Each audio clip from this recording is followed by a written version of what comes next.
నేను సాయి సుధా ఇక bulletin updates చూద్దాం.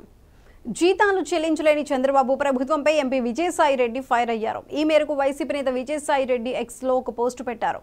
400 కోట్ల రూపాయలు ఇస్తున్నట్లు ప్రభుత్వం జీవో విడుదలైంది. కుల మీడియా ఫ్రంట్ పేజ్ లో తాటికాయంత అక్షరాల్లో వచ్చింది.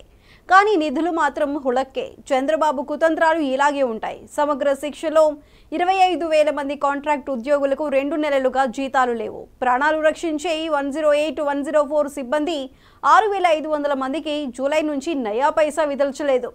వీరే కాదు, అనేక డిపార్ట్మెంట్లలో వేల మంది చిరుద్యోగుల జీవితాల్లో దసరా, దీపావళి పండుగలు వస్తున్నా చిమ్మ చీకట్లు తొలగిపోలేదు. ఇది చంద్రబాబు మార్క్ పాలన. దీనిని మార్పు అనాలంట అంటూ విజయసాయి రెడ్డి ట్వీట్ చేశారు.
కడప జిల్లా జమ్మలమడుగులో బీజేపీ, వైసీపీ